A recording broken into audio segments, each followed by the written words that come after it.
Good afternoon, friends. I'm truly honored to welcome Dr. Jitendra Singh ji, Honorable Minister for Science and Technology, Minister for Earth Sciences, Minister for Personal Public Grievances and Pensions, MOSPMO, Department of Space, Department of Atomic Energy, and maybe in near future, Department of Geospatial Technology. As this geospatial technology is, fast emerging as a study or a science which includes geographic information system, remote sensing, and global positioning system. So the Honorable Minister is here to brief you about the upcoming event, that is the second United Nations World Geospatial Information Congress, scheduled in Hyderabad from October 10th to 14th. So this 5-day briefing, this 5-day event will have many important plenary sessions, will be side events. There will be important chowpals.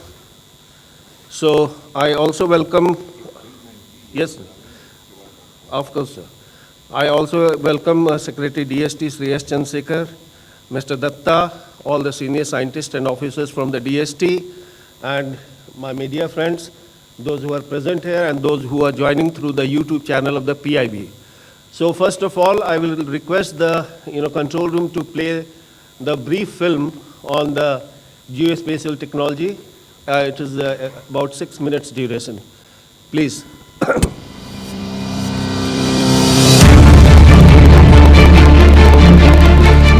India's rich history of mapping dates back to the ancient era. The planned cities of the Indus Valley civilization is proof that people of ancient India had knowledge of mapping. Through the ages, map making in India continued to evolve and even prosper. But cartography really blossomed after the Survey of India was established in 1767. Royal Navy officer James Rennell published the first composite map of Hindustan in 1779 in a Bengal Atlas.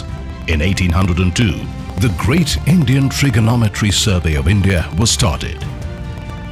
During this period, district gazetteers were tasked with producing accurate maps of each district in India. The launch of the IRS-1A in 1988 marked the beginning of a vibrant national remote sensing program in India. Subsequent satellite launches of the IRS series through the 80s and 90s helped India to develop an advanced remote sensing and geospatial knowledge ecosystem. The 73rd Constitutional Amendment provided the focus and direction for integrating geospatial technologies into local level planning. In 2019, the Indian government laid out the ambitious Vision 2030 to become a $10 trillion economy by 2030. Geospatial is at the core of this vision. The new geospatial policy enacted last year was a momentous development as it liberalized India's thriving geospatial sector, giving it a fresh impetus for dynamic growth. The draft Space Bill is also a step in the same direction. Leveraging the power of geospatial information and technologies will help India expedite its multidimensional goals of financial growth combined with sustainable development. Geospatial systems can make Indian industry more efficient and competitive, as PM Modi says. 2020 and 2021 have been seminal in the transformation of the Indian geospatial industry. The Geospatial Data Guidelines, the Drone Rules 2021, and the draft policies on geospatial, remote sensing, and satellite navigation will liberalize, democratize, and commercialize the use of geospatial data and information for planning and monitoring requirements within the country and boosting entrepreneurship. The integrated policy reform will create an environment that promotes scalability of applications and amplification of impact benefiting all the stakeholders. Geospatial has become the base for innovation in mission mode projects like National Infrastructure Pipeline, National Hydrology Project, Gati Shakti National Master Plan for Infrastructure, Swamitva Scheme, Digital India Land Records Modernization Program, among many others. The second United Nations World Geospatial Information Congress, scheduled for 10th to 14th October 2022 in Hyderabad, India, will highlight the role and relevance of geospatial information against the three pillars of sustainable development: economy, social, and environmental. The theme, Geo-enabling the global village, no one should be left behind, is very much apt as India celebrates Azadi Ka Amrit Mahotsav, commemoration of 75 years of independence and the glorious history of its people, culture and achievements. The Congress aims to facilitate greater collaboration and a shared vision to empower the vulnerable and marginalized communities across the globe facing existential challenges. It will reflect the importance of integrated geospatial information to support sustainable development and the well-being of society, address environmental and climate challenges, embrace digital transformation and technological development, and catalyze a vibrant economy. Meet and listen to a diverse group of leaders and participants from governments, non-governmental organizations, international and regional organizations, international and regional professional bodies, academia and research institutions, the business community, and civil society from across the globe, congregating at the historical city of Hyderabad. Hyderabad is a city with a rich heritage, composite culture, and a glorious history spanning 400 years. Change and flux have been constant companions in the vibrant journey of this city. From one of the world's few trading centers for diamonds and pearls, to a world-class pharma hub, to a formidable technology hotspot today, Hyderabad has preserved its ethos and the medley of cultures while ensuring a balance between continuity and reinvention. Today, it is the geospatial hub of India. The Indian geospatial community looks forward to share experiences and learnings with the global community at the Congress and contribute to the growing body of geospatial knowledge infrastructure. See you in Hyderabad.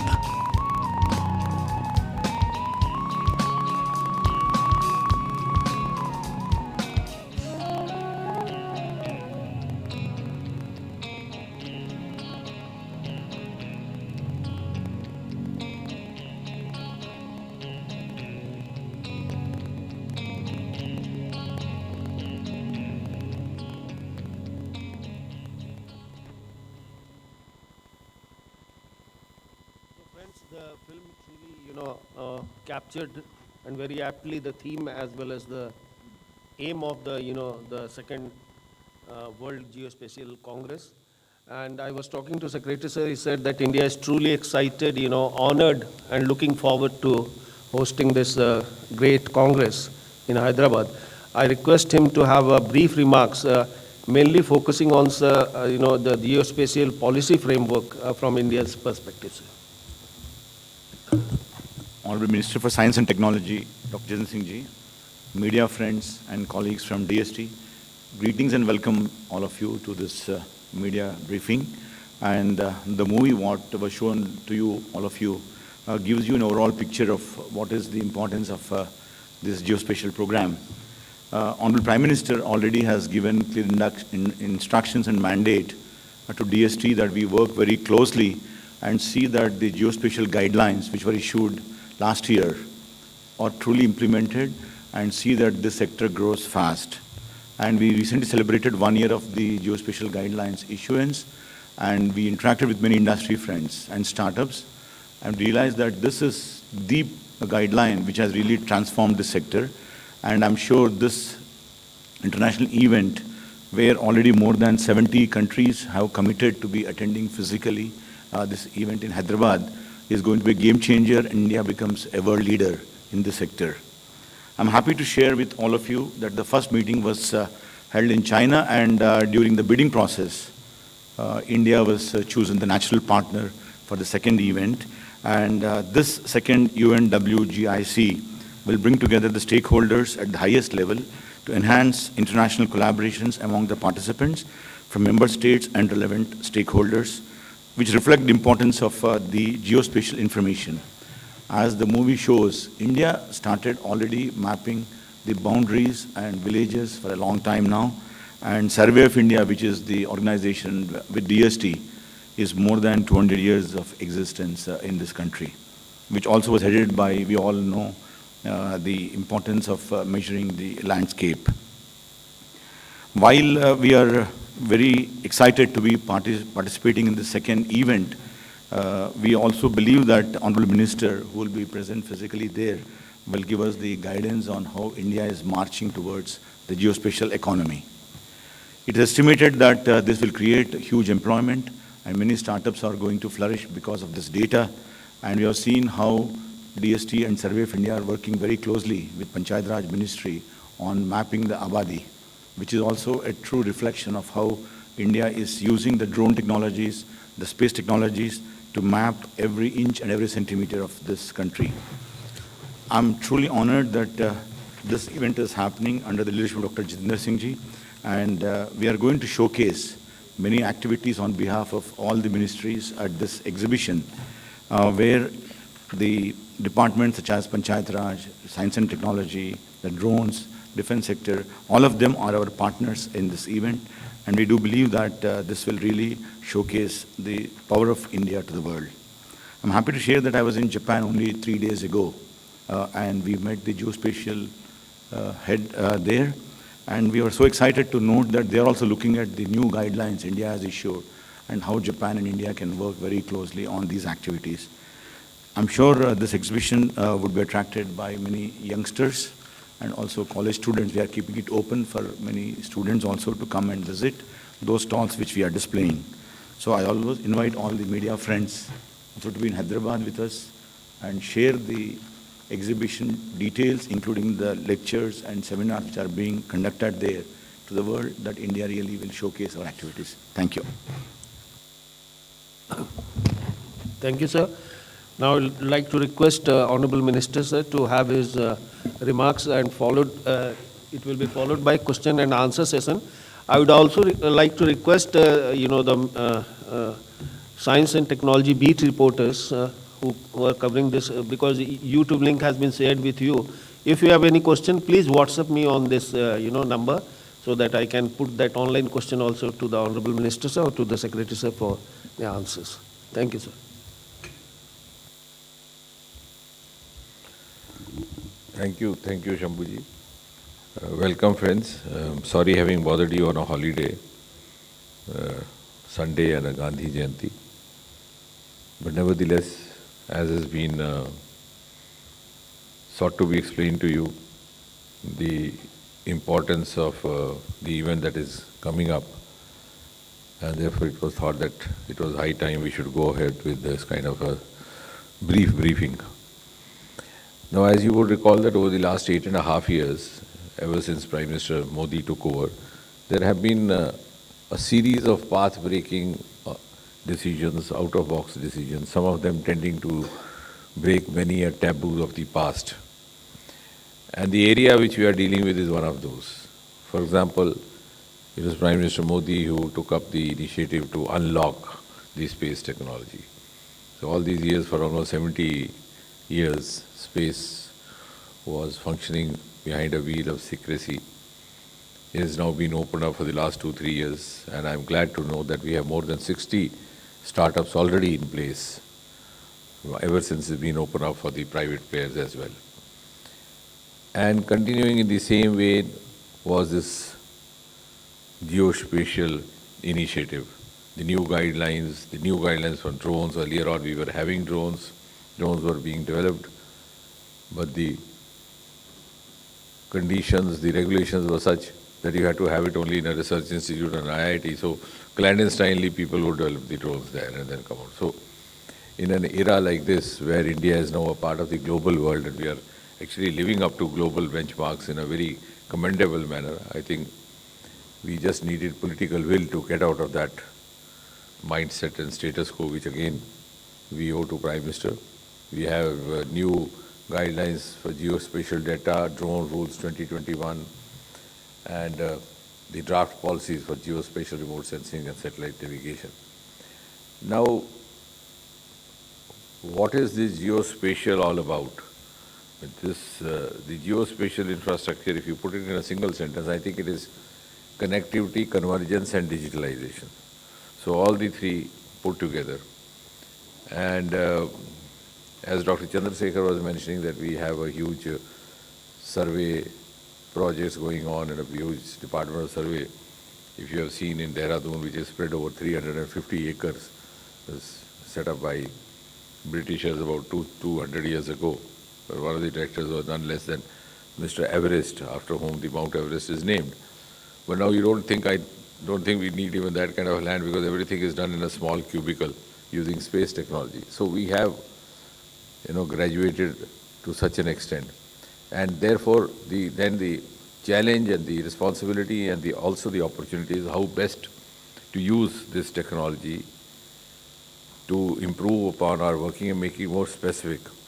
So I'm glad, given the push by the Prime Minister, we already have the Swamitva program going on. We have the Gati Shakti, and now the mapping of the villages, the mapping of the roads. Already, I think more than 45 lakh kilometer roads have been mapped, and almost 2.5 lakh villages. So in a short span of time, ever since this leverage was created by the Honourable Prime Minister, we are headway into this. So from that point of view, today we are in a position where we can share our best practices, our experiences with the rest of the world. And while Dr. Chandrasekhar and Shambhuji was saying that we are very excited to host, I would rather add to that saying that the world is very excited to be hosted by India.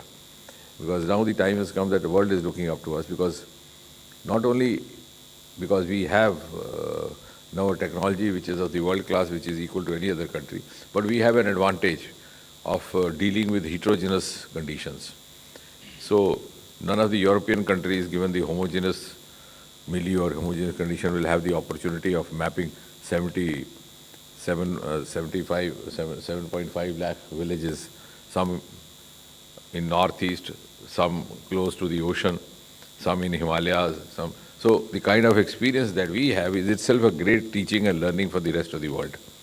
So that's why the other countries not only look forward to be hosted by the grand hospitality which Dr. Chandrasekhar and team are actually, I'm sure, going to offer them, but besides that also a huge feast of knowledge they are looking forward to. And this also is a matter of honor for us that this United Nations World Geospatial Information Congress, which is now being mentioned as UNWGCI, is the second one. The second is being hosted in India. And we'll carry on this trend. In the year that follows, in 2023, we are going to have G20, we are going to have Mission Innovation, all these conferences which was held in US this year.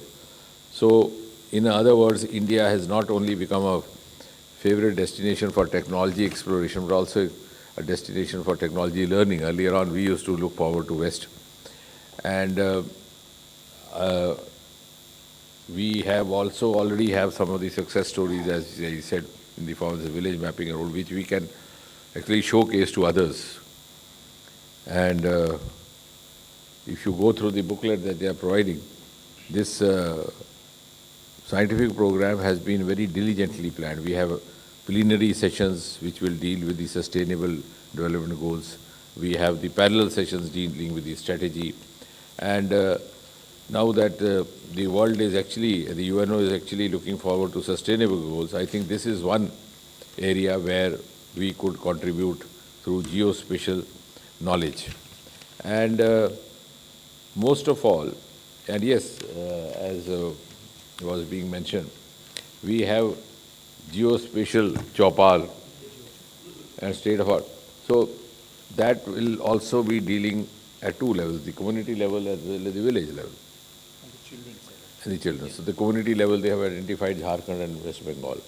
So that is also something unique which we can offer to the world. No other country in the world can offer. So I think that is what we have to, the time has come, we have not only to prove our excellence before the world, but at the same time we also have to prove our exclusiveness, which also gives us an exclusive identity. And as the Prime Minister has been repeatedly reiterating Amrit Kal and next 25 years, I think this is also an opportunity for us to streamline the next 25 years, how we are going to navigate through these next 25 years to reach where we wish to reach. And to also prepare world to accept us like that, which they have already done. So the world is ready to accept us. Now it's up to us to live up to that. So I think this is one. Besides being geospatial, this has a huge other connotation that it gives India and yet another fillip in the kind of parameters which determine the a nation's standing in the 21st century world. So I'm glad we should, and I think one of the reasons to hold this small meeting is that they look forward to a good coverage, because fortunately or unfortunately, they are not the ones who are very much, taken up by the media, because they hardly abuse anybody, so they don't make news. So they don't have the opportunity. And so I wish gradually as we evolve, we'll also evolve into making them newsworthy. And you can guide us how best they can, make news in the mainstream media. Thank you very much.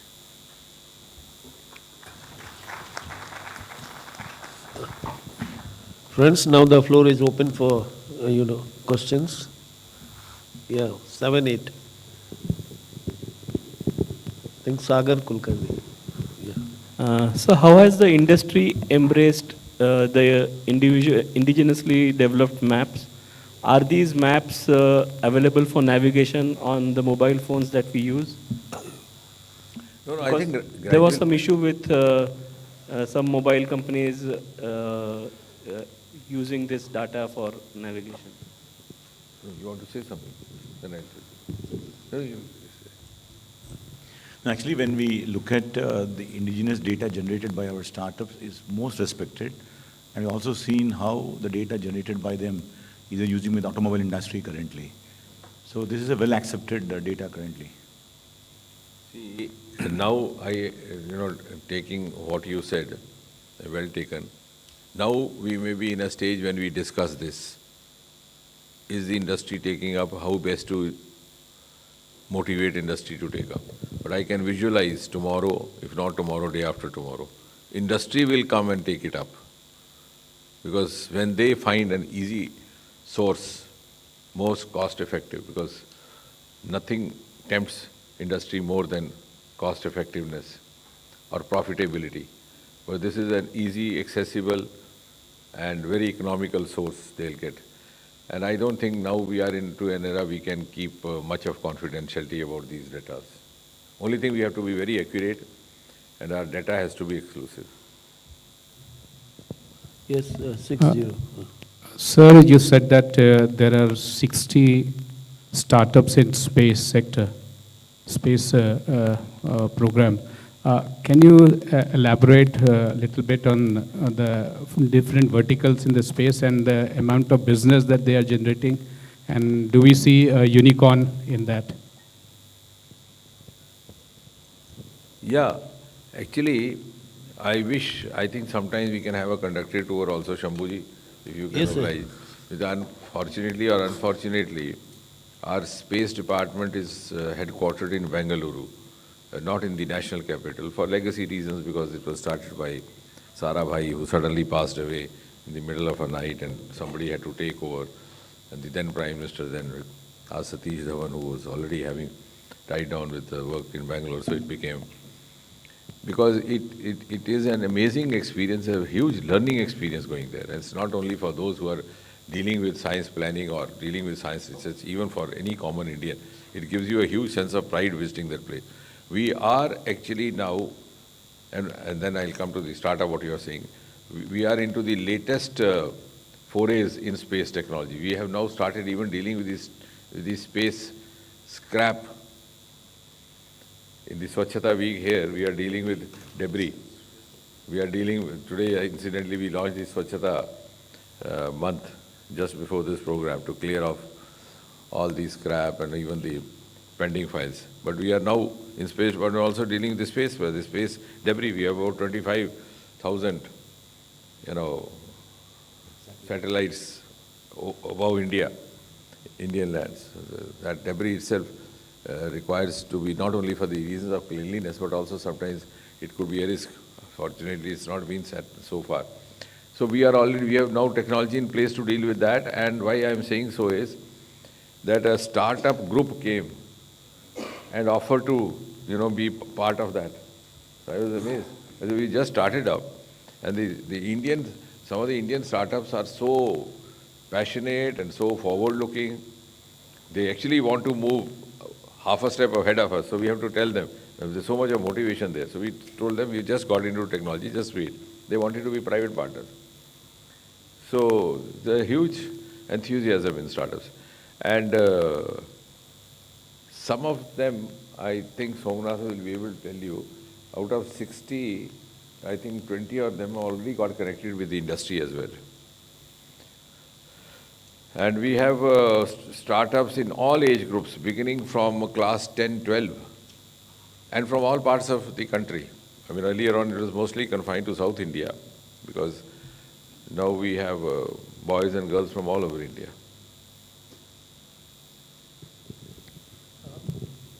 Sir, मेरा मंत्री जी से एक सवाल है कि जैसे हमने एक नाविक सिस्टम बनाया था अपना जीपीएस, इंडियन जीपीएस सिस्टम जिसे हम कह सकते हैं, तो अभी इसका क्या स्टेटस है और किन कॉमन सर्विसेज में इसका इस्तेमाल हो रहा है? क्या हमने कोई ऐसी डेडलाइन इसके लिए तय कर रखी है कि इस डेट के बाद हम जीपीएस पर से निर्भरता खत्म कर देंगे? नाविक तो चल ही रहा है, इसमें कोई दिक्कत नहीं है. It's only a matter of our habit, gradually it's being taken over. In fact आपके तो बहुत सारे अब सैटेलाइट्स भी हमारे थ्रू चल रहे हैं. हमारे most of the channels, the TV news channels are now using the ISRO facility. Madan Jera from Hindustan print media. अच्छा, नहीं हो रहा है, ऐसा कुछ नहीं है. इनफैक्ट क्या है कि when we started offering, for example, our services, earlier on they were usually using the satellite services from other places, other countries. So they had to, get used to the facility being available indigenously. And now more and more number of them are coming. Yes. 32, yeah, Mr. Agrawal. Sir, good evening, good afternoon, sir. So my question is about when you're talking about this geospatial technologies. So about 5 years back, FICCI had a conference where the archaeological survey, they were celebrating their 250th year. And that time, the Ministry of Science and Technology was also involved. There were a lot of panelists. But right now, I feel that whenever these information congress is being held, so is the Archaeological Survey of India going to be the premier agency, and are the industry players, the chambers, are they joining in, sir?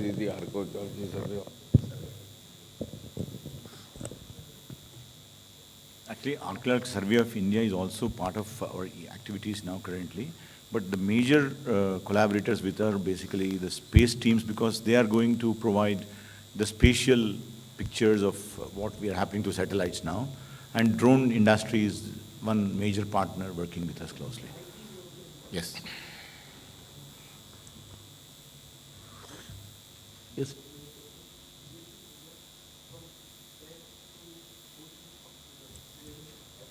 Yeah, 10 to 14 is in Hyderabad. 10 is the pre-event. No, the inauguration actually is on the 11th morning. On 11th morning is the inaugural, formal inauguration. Which, and 13th that you must also share the information the Prime Minister will be inaugurating. Just share. Yes. Yeah, you are right. Yeah. So, And your program and tell them beginning from the fact that the Prime Minister is going to inaugurate it, though virtually maybe. Yeah, actually, just to give you a little more details, Honorable Prime Minister will be formally addressing all the participants on the 11th morning. And on the last day, 13th, we will have the closing ceremony where we will also have a Hyderabad declaration. And this event has geospatial information plenary sessions. Then parallel sessions will discuss on the integrated geospatial information framework, which has been planned for 10 parallel sessions, by the way. So there are going to be 10 parallel sessions to accommodate so many countries who will participate and share their ideas and how they partner with our countries and delegates. Yeah, I think, yeah, sorry. So, 2000 you know, delegates actually, registered, so. there are around, like now registered 115 nations from like the UN participants, 115, and as today we see around 550 participants from other than India, they have already So registered. that's a very respectable number, more than respectable, 115 nations participating. And this is, the host of course is India physically, but academically you are also co-hosting it with the United Nations Department of Economic and Social Affairs, which are counterpart of DST, DESA.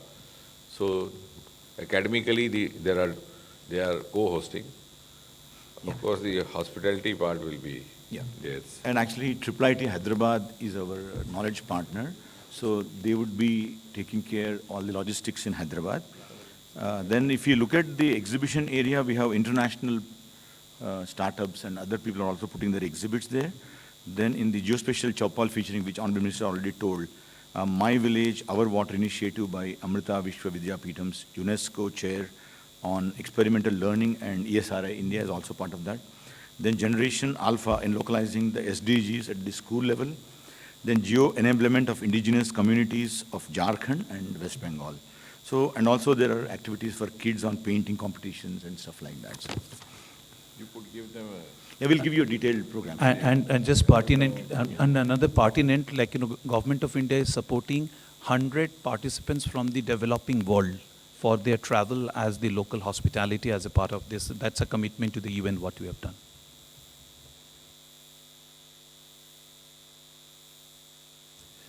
This is a program, like, you know, to showcase, because the focus of this event WGIC this time was on the indigenous community benefit and these young generations. So this is one of the examples to be showcased in the Chowpal. But about the whole world's indigenous community related program will be discussed in the main sessions of this thing. These are just showcasing, not that the other states will be left out, because they were concentrating on tribals and small. Like they have also Namami Ganga, they are showcasing that also. Some of the geospatial success stories. Swamitva is going to be a huge success story for the world. You know, because no other country has such a huge number of villages and with different topographies. And it's going to change the entire, you know, scenario, because those who are drawing pleasure in handling the revenue records will find themselves little out of job.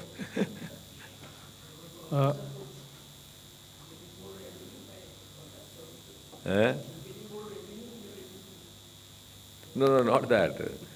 जो वहाँ कर्मचारी लोग थे, उनका काम कम हो गया. It will be only, you know, the transmitted, but there will be no interactions, because UN wanted after the pandemic this to be a physical. So that was the focus. So it will be transmitted, but there will be no interaction. Sir, there was a lot of interest when NASA crashed an asteroid earlier this week on an asteroid, and the space agency of NASA was very active. Was the Indian participation or observation team attached to it, or how does the space agency of India look into that aspect? I think not directly related to it, but as far as my knowledge is concerned, I was just watching the tweets. It successfully, hit the asteroid far away, but India was not part, India was not part of the NASA team. As an observer, ISRO is watching everything. That is, but we are not actually participant into that. But in fact, it's no longer that ISRO is in a learning mode. NASA is equally, learning from us. The Mangalyaan, which has now, completed 8 years, I think 9 years, which went there only for 1 or 2 years. The pictures being procured from there are being obtained by NASA. And the evidence of the presence of water on the surface of moon has been brought in by Chandrayaan, not by the American mission. So NASA now looks forward to Indian inputs as curiously as maybe 3 decades back India was looking forward to. So we are now second to none. So actually, all the And data is actually incidentally, shared, actually. many of the NASA, functionaries there are from India.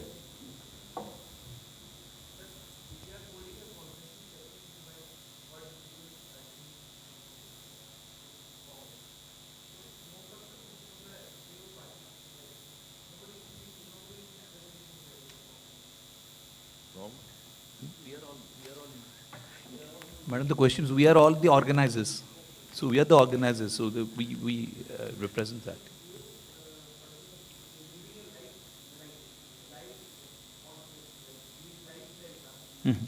No, Geo means like, this is a UN World Geospatial Information Congress.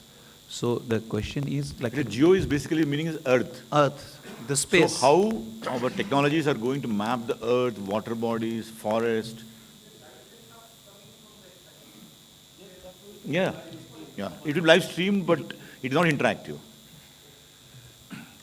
Geospatial is the theme. The host is the Department of Science and Technology, the two gentlemen sitting on my either side.